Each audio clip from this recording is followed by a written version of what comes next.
Hi, and welcome to our Black History Month conversations. We are so honored to be back here. We have a special guest who we'll introduce in just a second, but we are very grateful, myself and Jill, to be able to continue these conversations around Black History Month and the ties within our organization, the way that we can be informed as an organization to operate out of understanding this topic and these conversations. So grateful for you guys being with us. Jill, why don't you kick us off?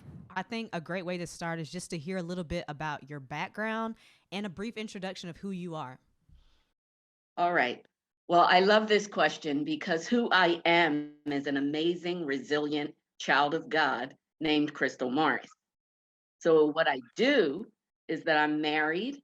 I'm the proud mom of two extraordinary young men. I currently serve as the chapter director in the Greater Philadelphia area. I also own a real estate company and work currently as president of my local residents association. So that's a mouthful. Yes, I love it. I didn't know a lot of that. So thank you so much for enlightening us. Yeah, I love that. And we are having conversations specifically around Black History Month. And I love that there was a little tie in with that in the beginning. But I wanted to ask you, obviously, you have a lot of things that plates you're spinning and things that are going on in your life. But as we talk and kind of narrow in on the conversation around Black History Month, we wanted to know, what is the personal significance to you of this month? What do you think about during this time? What has this meant to you in the past and current and future? You talked about your sons. There's a lot there, but I wanted to ask what the significance of Black History Month is for you. I think Black History Month is significant because it shines a light on the accomplishments of Black people, that the things that we've made, things we continue to make, we shape the world as we know it. When you get what you gaze upon increases. So I think that the more that we gaze upon the accomplishments of our Black citizens and bring them to the light, the more it will produce more greatness. It will encourage our youth. It will encourage the people who have carried the banner for years. And many times we don't talk about the work that they've done. Everyone doesn't make the headlines, everyone doesn't get a postage stamp. But this particular month is a great time to highlight the accomplishments of our Black citizens. But also, I realized even online, I took a little survey and I'm embarrassed to say I got a 6 out of 10. And so, even I hear you gasping, I get it. It's all right. Because you know what, it's humbling, but it's also a realization that even as Black citizens, we cannot assume that we know everything, particularly since it's no longer part of the curriculum in most schools. So it's important for us to continue to educate ourselves on what we've done because it produces a great awareness and sense of pride in our own community. Mm. I love that. Wow. Yeah, that's very powerful. And I think it helps as a perspective to make the connection between, it's not just, a celebration for the means of celebration or highlighting for the means of highlighting. The purpose is that it inspires the next generation and those in the current generation to have these aspirational figures or moments or historical things that we can look back on and say, that was significant, I can strive for that. And I love that because we wanted to ask you, kind of in light of the work of Black leaders in the civil rights movement and somewhat of continuing that legacy, how has that inspired you in the work that you're doing to advocate for the equity of all in your local community? What does that look like in your life? Okay. Um, Little story. When I was a little girl, I spent my Saturdays stuffing envelopes for Jesse Jackson's Operation Push in the basement of Zion Baptist Church. So now I find myself many years later living between two stops on the Underground Railroad. That's where my house is located. I feel like I was just born for this. Everything was, I didn't realize what was happening when I was a little kid stuffing envelopes because I really wanted to be at home watching cartoons with every other little kid. But I grew up around people who weren't afraid to get their hands dirty in order to affect change, who knew how to rally people around a common cause, to make them believe that better is possible, to give them hope. So having experiential knowledge helps keep me in the fight because I know what's possible. I've seen it. I believe the definition of community is actually common unity. So when we can connect people on a heart level and galvanize them around a common belief, anything is possible. I had no idea at the time that I was helping to shape history. And it's the same for me today. It's the same for all of us today. We serve in real time, not knowing how God will ultimately use our works for his glory. Wow. Yeah. You make a great point. Like our impact starts now. I think a lot of times we think of impact and it's like what someone has already done or what we can possibly do in the future. But really, we're living in that real time. We have the present moment to really create change and be a part of what's going on. So thank you so much for giving us that insight. It's funny, I live my life as if I say, if there was a Bible part two, where would I want to land? Would I want to be an honorable mention? Do I want a couple of verses? Or do I want a book named after me?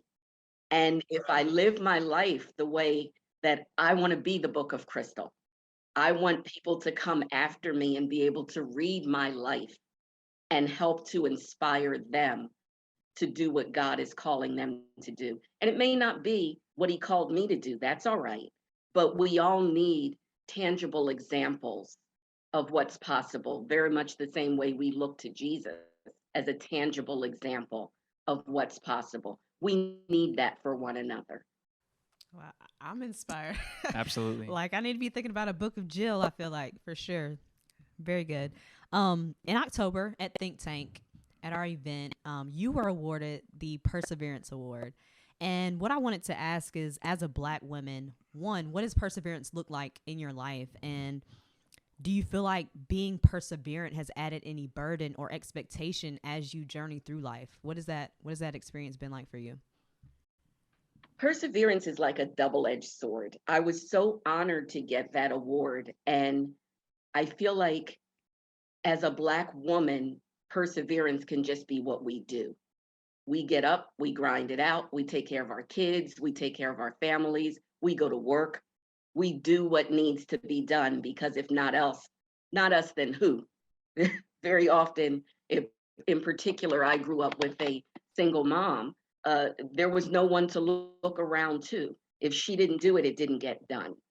So that's very much been my example in the community that we've had to overcome so much for so long. Pushing through sometimes feels like it's ingrained in our DNA. But my life is no different. I've had to overcome a lot. Um, Even now, I still work through things. Every battle is hard fought. So, I may look fancy, I may look like I have everything together, but I'm still bloody. I'm still wounded sometimes. I'm still working through a lot of things, but perseverance just is about what keeps me going. And when I realized that love perseveres, I realized that um, persevering is the very definition of love. When people see me persevere, they see me loving them.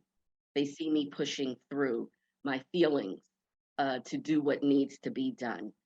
So, knowing when I came back from receiving the award, quite a few things happened in my life that I didn't expect, that I really had to keep working and keep pushing, um, keep staying faithful, keep drawing closer to God. And I feel like that award has been a gentle kiss for me from God because I put it in a place where I wake up every morning and I see it. Some days I throw it in my handbag so that I can have it when I'm walking around. But for me, it's a tangible reminder that God sees me and that my labor is not in vain. Wow. That's so powerful. I love that. keep a little perseverance award in your bag in case you need Do. that Everyone reminder? should get one, Right. But the downside of being perseverant is that people can forget I'm human, because I make the difficult look effortless, but it doesn't mean that it is. And often I don't get the support that I need, or get what I need to fill up my cup, because I just look like, oh, she's fine, she's fine, she's fine. So that's what I meant by saying it can be a double-edged sword, being great at persevering. But I hope that people will always remember me as being great at loving.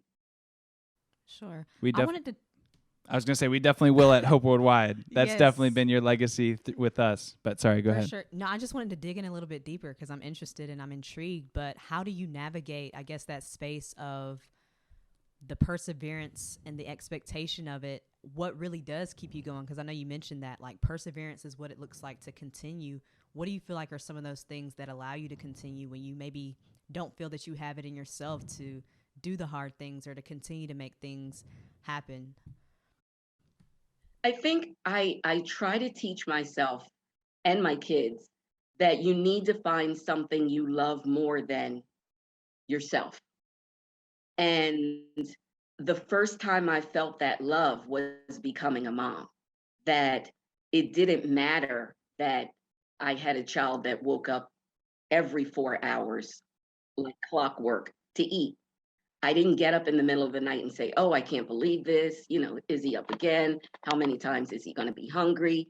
I loved him with this amazing, overwhelming love that propelled me out of bed to do what needed to be done. And it's still the same way. They're in their 20s and it's still the same way, that I don't even think twice about what I'm feeling, because I love them so deeply, with this everlasting love, that it really helped the scriptures come alive for me as well, to understand how God loves me.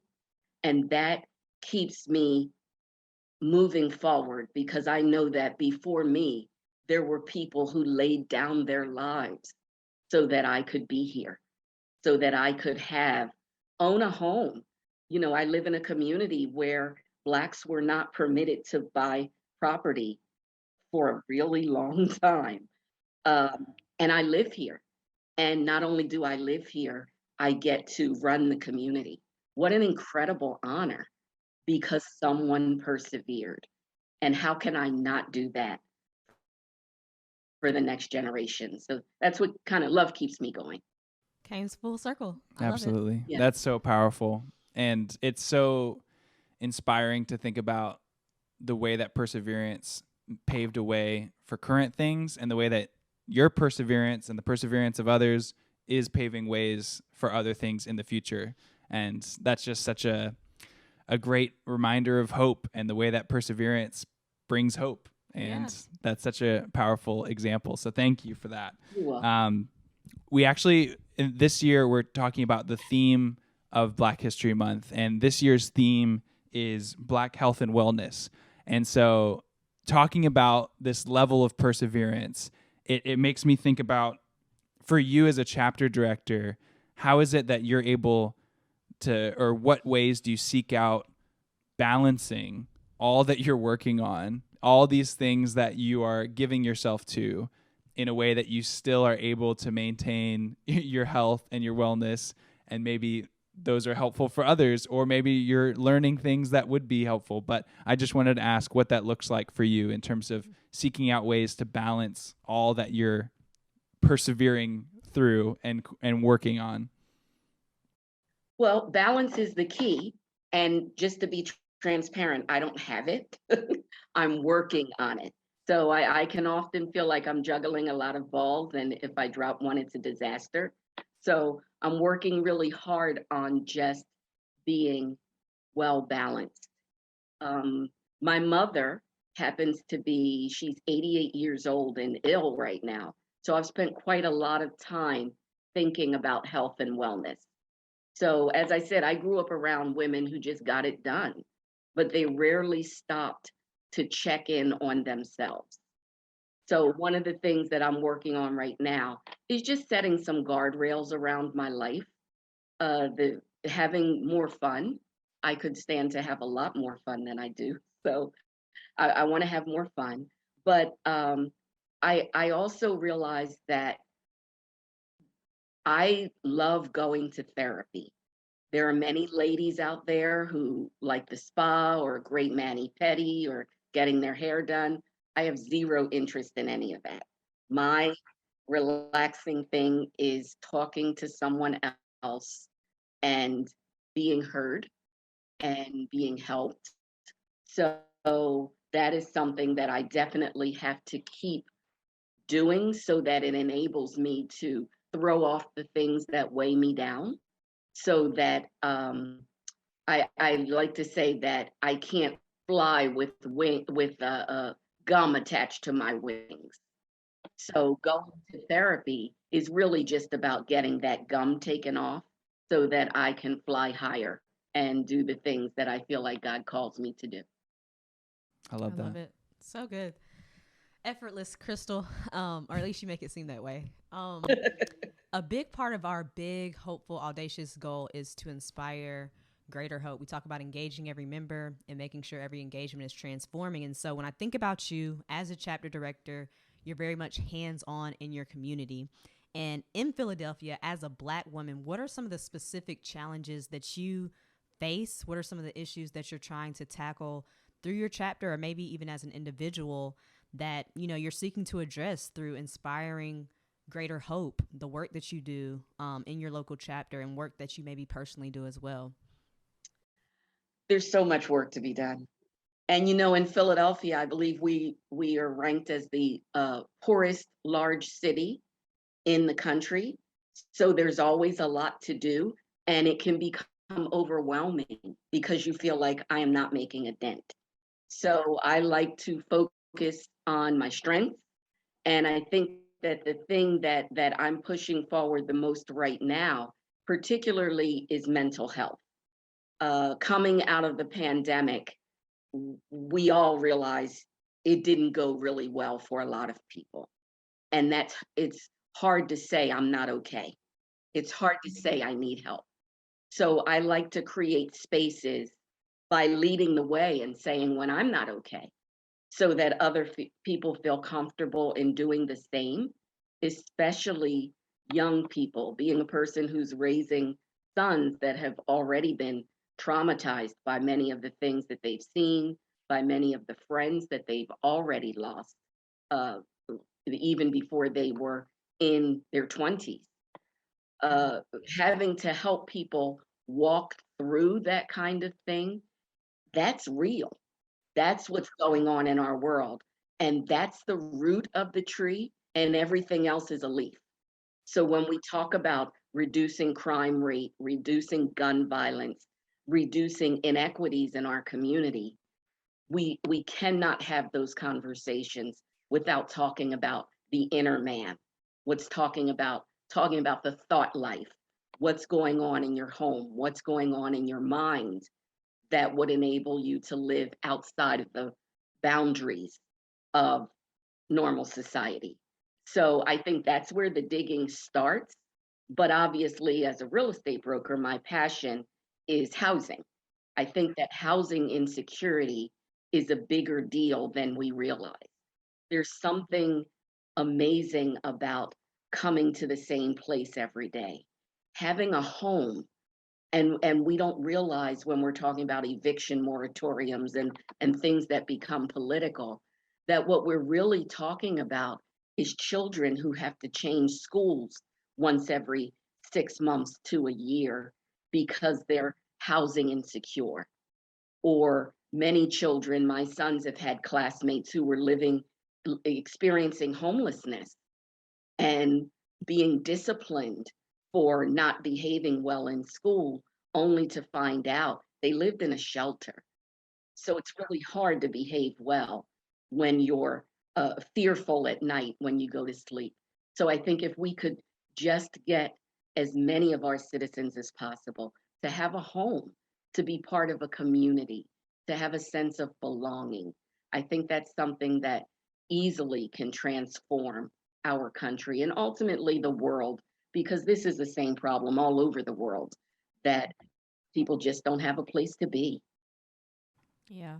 I love your perspective so much because I think just even as you were sharing, someone who maybe doesn't live in a community like yours may not even be aware of some of these social issues or just basic needs. Honestly, housing, that's a pretty basic need that most of us don't think about. When I leave work or I leave school, I know I'm going home. I know I have a place to lay my head down. I know I'm going to eat a meal tonight. And when we talk about meeting needs, I think a lot of times we think about the material aspect, but even you mentioning like mental health, like that is a need. That is an area where we can be impoverished. And so I love Worldwide for the fact that we get to ask people what they need. We don't have to guess. We don't have to just present them with what we think. But when we build relationships and we really know the people that we live with and engage with, we can be more proactive and effective with the means that we're trying to provide. And I think what you said is the key. It's the relationship. There's nothing worse than getting something that you just don't need. You have 5 toasters, you don't need a sixth. What you don't have is bread to put in the toaster to make the toast. So we need to be asking one another, what do you need? How can I best support you? What matters most to you? Because very often we've been trained to think that people need something tangible when really they need to give back. They need to be asked. They need to be seen. So when we're in relationship, we can learn what the other person's strengths are and allow them to call forth their strengths. And that restores for me the dignity of service, because no one wants to always be a recipient. That's dehumanizing. We want relationships that are mutually giving and exchanging. And I think Hope does a fantastic job of making sure that our relationships are just that. They're mutual and they're long lasting, which makes a huge difference as well. Amen.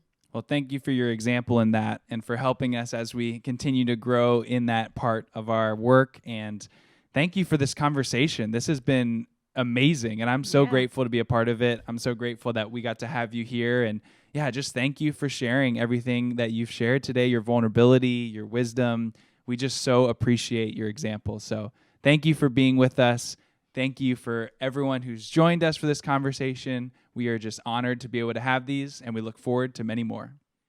Hello, welcome back. We are so excited to continue our conversations around Black History Month, and we are grateful to be joined by another one of our chapter directors, our community engagement leaders, Rhonda Clarke. Thank you so much for being with us. We are so excited to dive into further conversation with you, and I want to give you a chance just to give a brief background of yourself. I know that could be extensive, but whatever you feel led to share, we would just love for the people who are listening or watching to get an introduction to who is Rhonda Clarke. Sure. So I'm from originally New York, the city, and now I live in the suburbs of New Jersey.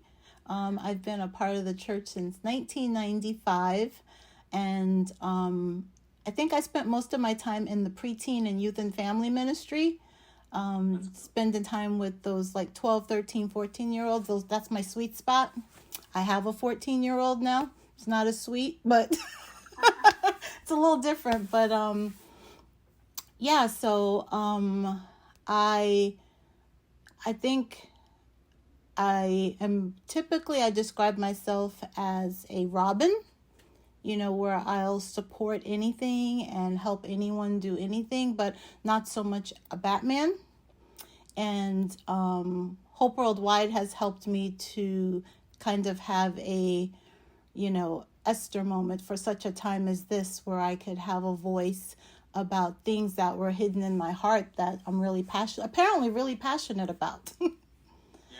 So that's me. So I do have a husband and a teenage son, and we kind of I'm an only child myself, so yeah. I love that Esther moment as a reference for kind of your work with Hope Worldwide. I know we'll dive more into that, but Super cool. that's a cool little setup for what we'll talk about as we go on. But we are, kind of theming these conversations around the topic of Black History Month, and we are really grateful to be able to have these conversations. But I wanted to kind of dive in for you. You talked about, some of your family and, a little bit even about your maybe personality, as you talked about the Robin-esque part of you and this Esther moment. But just even thinking about your life, your own perspective, what is Black History Month? What's the significance of that to you personally? Yeah, it's kind of evolved. In the past, Black History Month for me was, as a stay-at-home mom, I would be the mom who planned the field trips and the activities. And, it was my job to make sure that all the kids understood about both living and dead Black people who've contributed to society. And so as my son has aged, it's been where we've had guest speakers come to the school, really give them different culture, different role models. That was really my focus.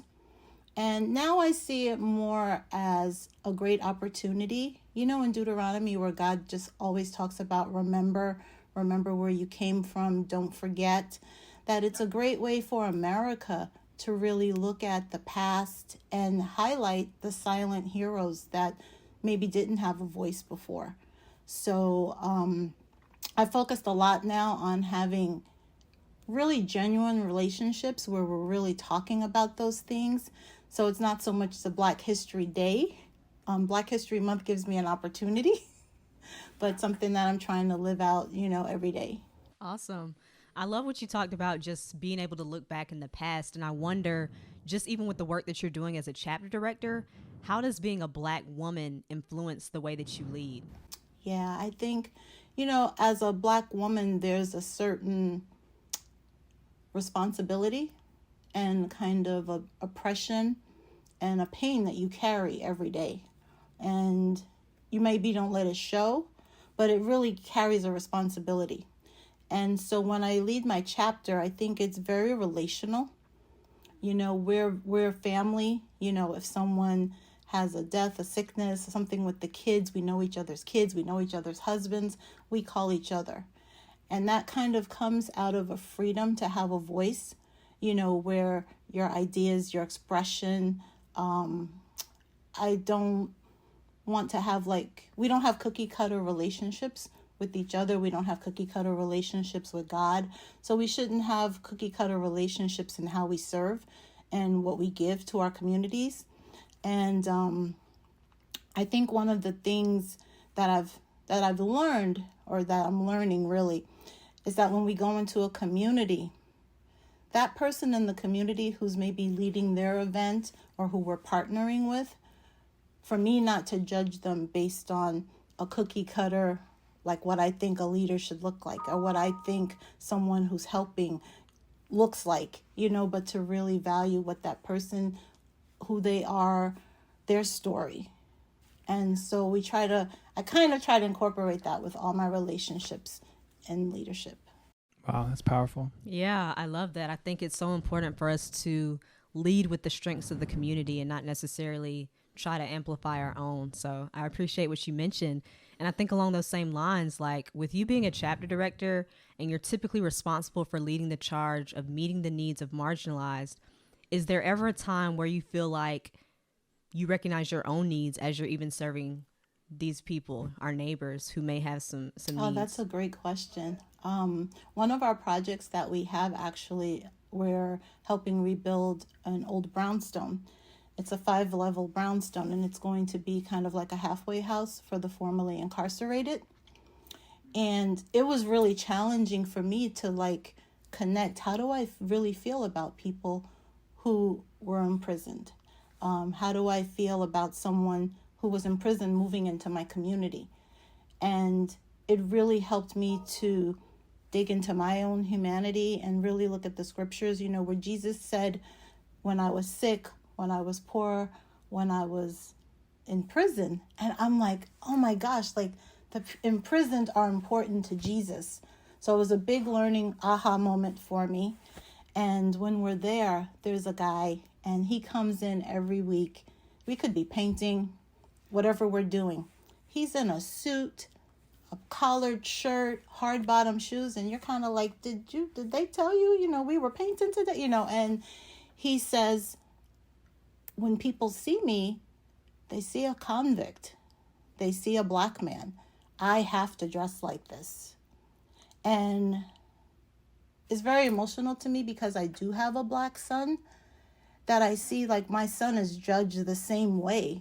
And so there's no difference, so the same things I have to tell my son this man lives with, so it just really bonded us and really made me like love him and love the place that we're at. So I think my, not physical needs, but my spiritual needs, my humanity really gets challenged by our projects.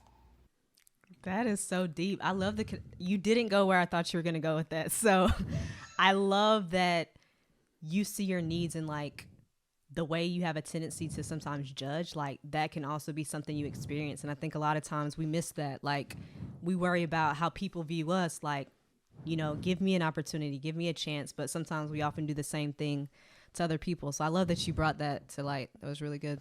Yeah.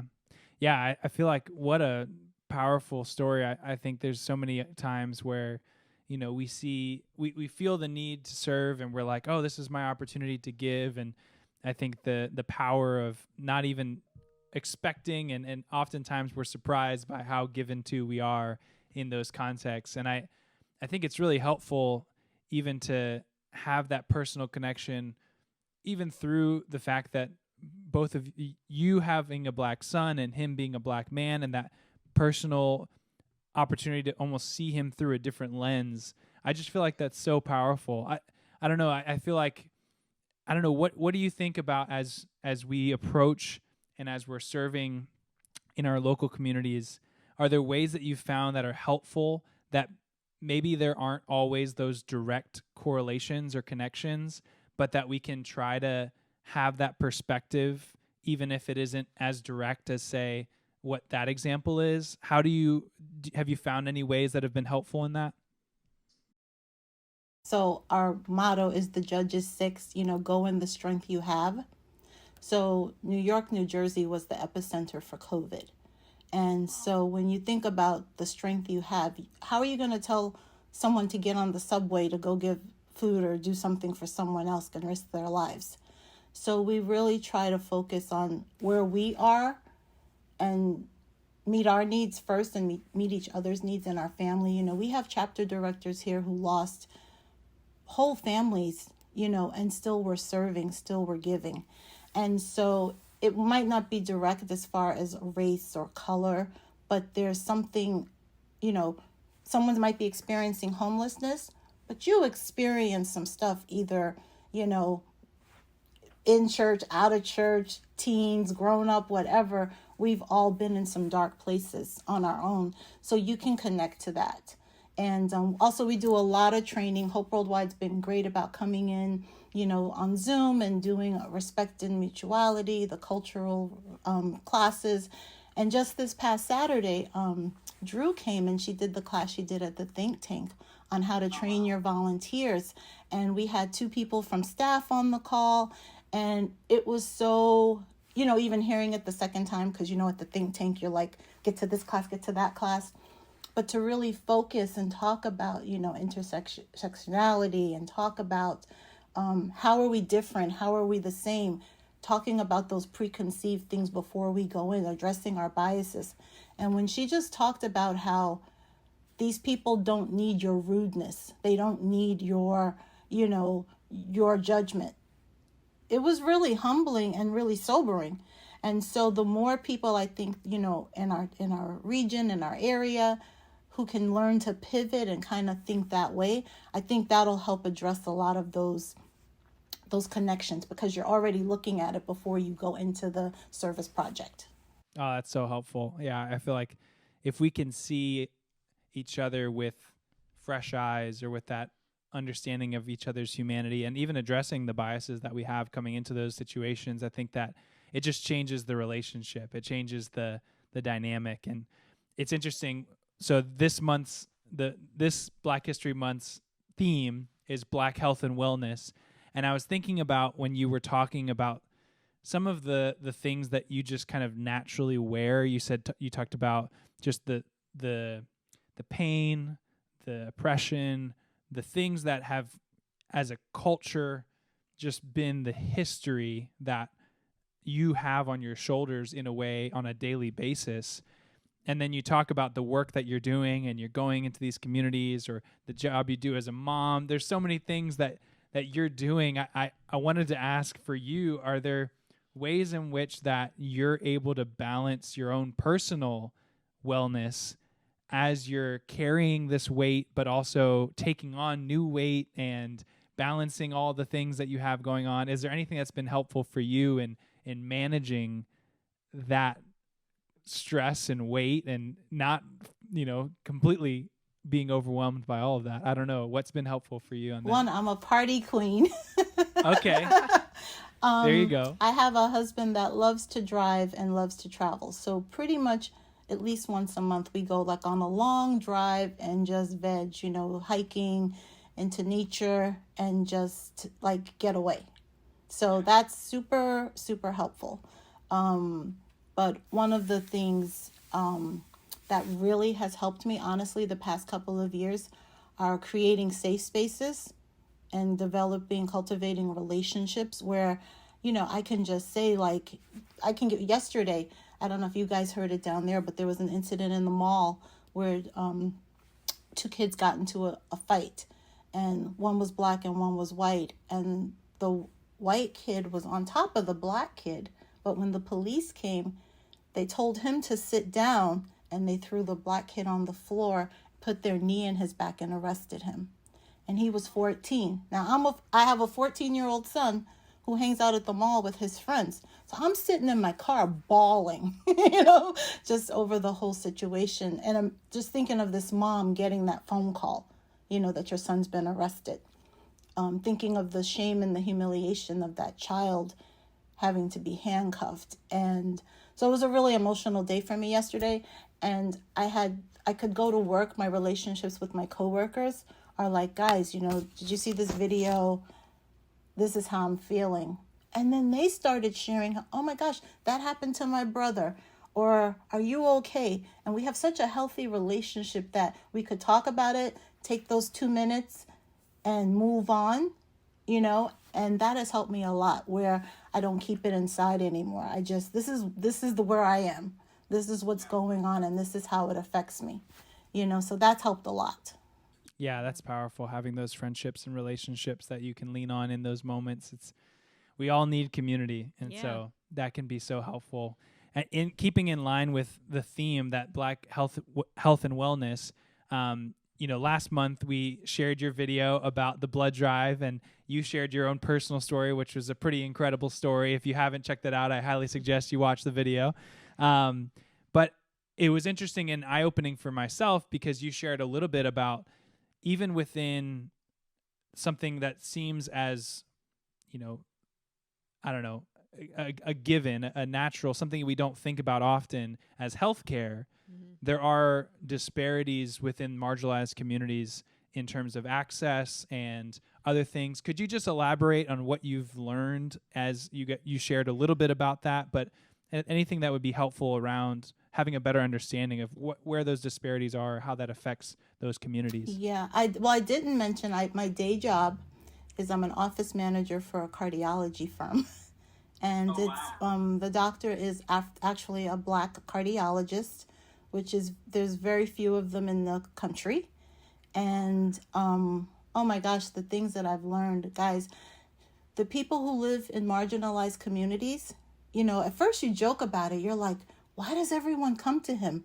Like, they need to go to the hospital, or, why do people love him so much? And he is just so much like Jesus. So first of all, I know why they want to come to him. But people could be really critical. And we're like, ma'am, you need to call an ambulance. These people would rather take a taxi or an Uber to our office to go to the hospital where our office is than to call an ambulance around the corner and get immediate health care. because the hospitals aren't adequate. They know they won't get the care. They know they'll sit all day in the emergency room. So when they come to us, we call the hospital first. We give them a letter. They're coming from a doctor. And I'll tell you, even with that, when COVID first started, we would send people to the hospital. And if they were white, they would immediately give them one kind of treatment. But if they were black, we would have to specifically request it. It wasn't a given. Another thing that I've seen is most of the studies and clinical things done are done by white men. There's very few experts in black healthcare. There's very few clinical trials for black healthcare. So there's some specific medications, particularly high blood pressure. There's some high blood pressure medication that works better on people of color, but who's gonna be an expert? Who's gonna gain the trust of the community? Because of so many, negative things have happened in the past with healthcare, that people are afraid to even try anything. So the more, people of color who are doctors, the more people of color who speak up and speak out in the medical profession, some of the things that they're fighting right now is getting on the registration forms, getting demographics on them. It's not to hurt you, but it's so that you can get accurate data on, okay, what helps this person, what helps that person. Those are just the things that I've seen and experienced. So it's very real. Thank you for sharing that. Yeah. That's big, like the whole gaining trust. I think that's just an area where, not even just for Black people, but I think as humanity, like that's where the relationships and love come in, because you're able to build that trust, and it becomes less about us and them, but it's just about how can we move forward? How can we support one another? So thank you so much for just breaking that down and just sharing some very real disparities, some ways in which, marginalized communities suffer when it comes to medicine. Switching gears a little bit, and as we wrap up here, this has been great. Thank you so much, Rhonda. But, being a part of this organization, I truly feel like you add such a unique flavor to what we do here at Hope Worldwide. And you just offer new perspective. I don't think these are conversations that we've had often. And so I'm glad that, we have the opportunity to start treading those waters. But what do you hope for our organization as it relates to just growing and striving in this way, living out the full gospel of Jesus as we try to build communities, build relationships, and inspire greater hope? Yeah, I think, I love everything about, I call you guys Disney, because Disney customer service, they never say no. They might not have what you want, but you don't even know you didn't get what you asked for because you just leave so happy. And that's what Hope has always been. Like, you guys have always figured out a way to meet the need. And I think if we continue on this path, I think one of the hugest parts is just you listen. And that's who Jesus was. He listened. He heard your story. He said exactly what you needed. It was individualized. It was customized. And I think as Hope goes into these communities and works with the volunteers to get our hearts right and continues to do that, we're only going to do even greater and truly bring kingdom to people, because it just takes a mustard seed. So I think Hope is that mustard seed that brings the kingdom to everybody.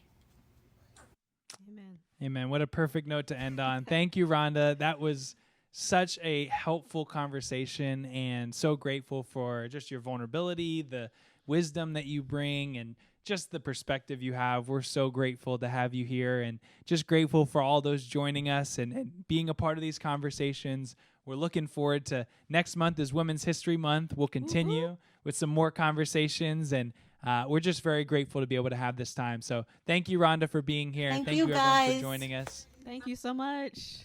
And we'll see you next time.